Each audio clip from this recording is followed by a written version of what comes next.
Want to get this briefing by email? Here's the sign up. Good morning.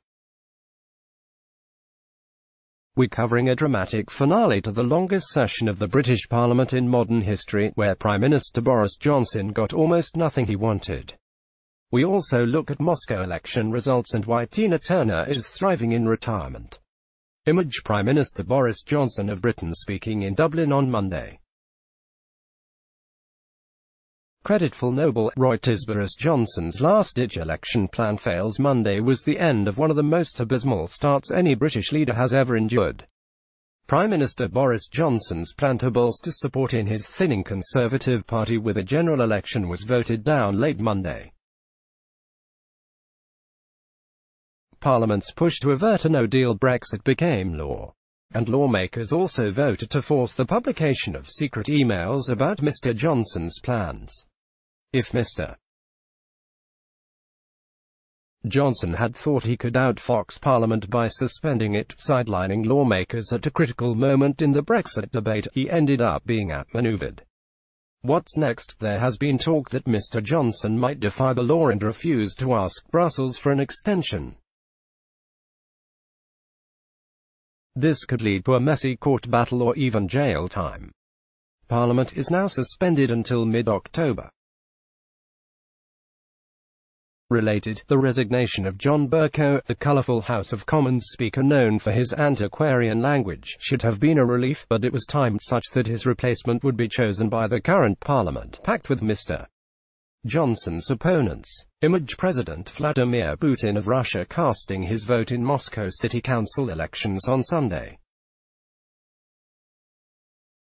Credit pull photo by Alexei Nikolsky, EPA, via Shutterstock. Putin's party suffers losses in Russian elections. Allies of President Vladimir Putin suffered significant losses in Moscow City Council elections, preliminary results showed, highlighting the Kremlin's troubles in a capital roiled by waves of protests. But beyond Moscow, the Kremlin still held full control of the political situation, winning all 16 of the governors' races. The Kremlin declared victory, but opponents dismissed that. Details: the governing United Russia Party will still form the majority in the city legislature, but the results revealed the party's continuing weakness, as well as the seeming effectiveness of strategic efforts by the opposition to consolidate support behind anti-government candidates seen as having the best chance of winning. Image: branded British Airways planes on the tarmac at Heathrow Airport in London on Monday as the airline's first-ever pilots' strike began. Credit: Ben Stansel, Agence France Presse. Getty Images. 1,700 British Airways flights are cancelled. A pilots' strike led the British airline to cancel most flights scheduled for Monday and Tuesday, upending the travel plans of about 195,000 passengers. The pilots were demanding higher pay and had been negotiating with the airline since November. These were the latest of several cancellations the airline has had to handle, many of which have not gone over well. For travelers, pilots are planning another strike for Sept. 27. Here's what you need to know. If you have 8 minutes, this is worth it. Image: Credit Maxim Ship and Kauf, EPA, via Shutterstock. CIA. Spy tale in Russia. As American officials realized Russia was trying to sabotage the 2016 presidential election, an informant who worked his way to the top levels of the Kremlin became one of the CIA's most important and highly protected assets. But when details about the CIA's Kremlin sources were publicized, officials worried about safety and moved to extract the source from Russia. The end of the informant's career effectively blinded American intelligence officials as they sought clues about Kremlin interference in the next presidential election. Here's what else is happening. North Korea. The country launched 2 projectiles on Tuesday, hours after proposing to reopen denuclearization talks with the United States this month. It was the 8th time North Korea has tested ballistic missiles or other projectiles since late July. Italy. Prime Minister Giuseppe Conte and his new coalition government will face a Senate vote this morning, after easily winning the confidence of lawmakers in Parliament yesterday. President Trump in Scotland. The president's business worked with a Scottish airport to promote tourism. The Pentagon had a separate deal for the airport to find lodging for service members stopping to refuel.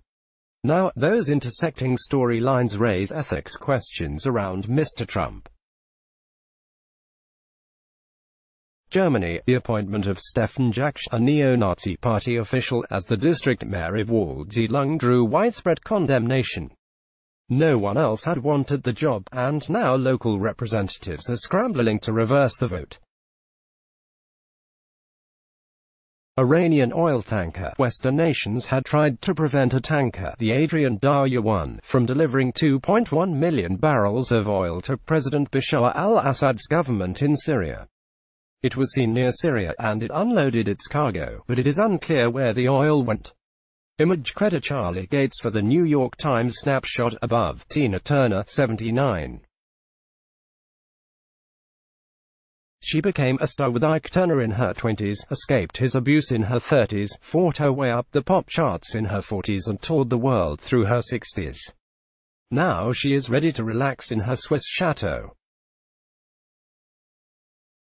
Cake theft. Lady M, the global bakery that produces the Instagram-friendly, pricey Mill crepes cake, sued a former driver, claiming he stole and resold more than $90,000 worth of cakes. Tennis. A reporter muses on the lessons from the U.S.